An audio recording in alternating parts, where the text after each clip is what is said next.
Ninja Gaiden 3 is the disappointing attempt to revamp the series since the departure of Tomonobu Itagaki, the mastermind behind the original two Ninja Gaidens on the Xbox and Xbox 360. This game was headed by Yosuke Harashi, who was responsible for the Sigma remake of the original two game for the PS3. Visually, Ninja Gaiden 3 is an impressive looking game. I really don't have too much to complain about in this regard. It's a noticeable step up from Ninja Gaiden 2, and is the best looking game in the series to date. However, despite this, the areas in this game feel quite soulless, so to speak. While the first two games had interesting locales to look at and explore in, the areas in this game feel very empty to me. It's technically superior, but it lacks the same grace as its predecessors.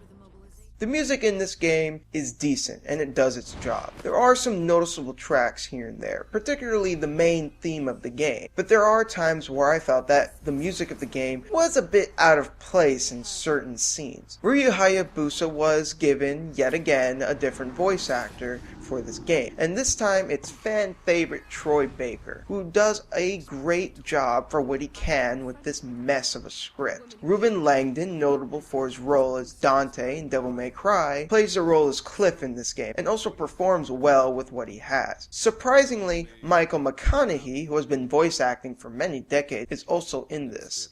It's really a shame to see such great voice actors provide their talent for such a subpar game.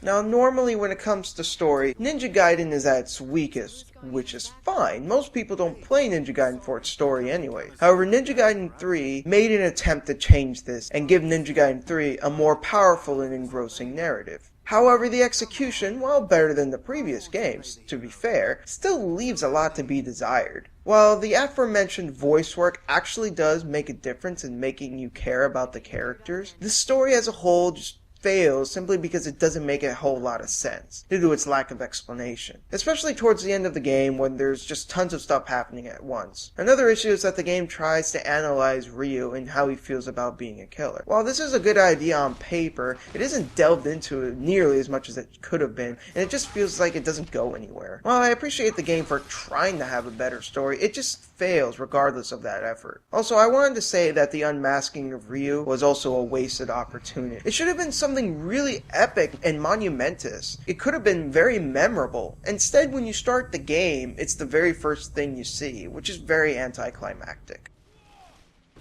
Now, the story is not what ruins this game. As long as the gameplay is good, the incomprehensible plot can be forgiven. However, Ninja Gaiden 3 fails where it's supposed to be best at. One of the biggest issues with this game is its lack of weapons. If you decide to get it new, the game comes with an online passcode that unlocks the claws and the scythe.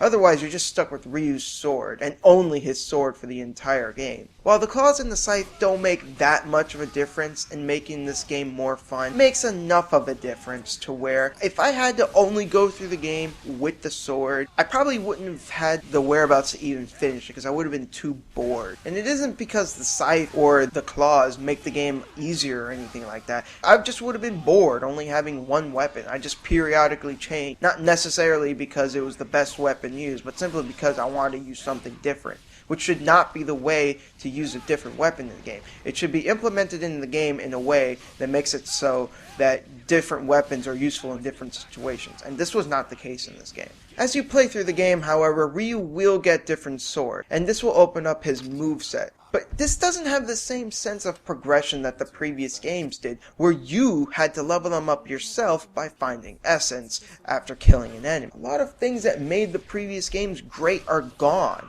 There's no exploration, there's no shops, and subsequently no currency, no secrets, no character progression, and no new weapons aside from the scythe and claws, which you start the game with anyways, if you decided to get a new copy. Due to all of these mechanics being absent, the game becomes really tedious and it's just boring. What's worse is that the game decided to add quick time events, which just serve nothing but to make the game even more annoying to play. The best way to describe this game is that it's a mediocre Ninja Gaiden ripoff. That's actually Ninja Gaiden. Ninja Gaiden 3 is a shallow, empty, and soulless game. If it was called something other than Ninja Gaiden, it would have simply been a mediocre and forgettable experience. But since it is Ninja Gaiden, that makes it worse, as it falls short on the quality we've come to expect from this series. Unless you're a hardcore Ninja Gaiden fan beyond reason, I honestly can't recommend this game. It's a rental at best, and even then, I wouldn't waste my money on it. This has been Shintai, guys. Take it easy.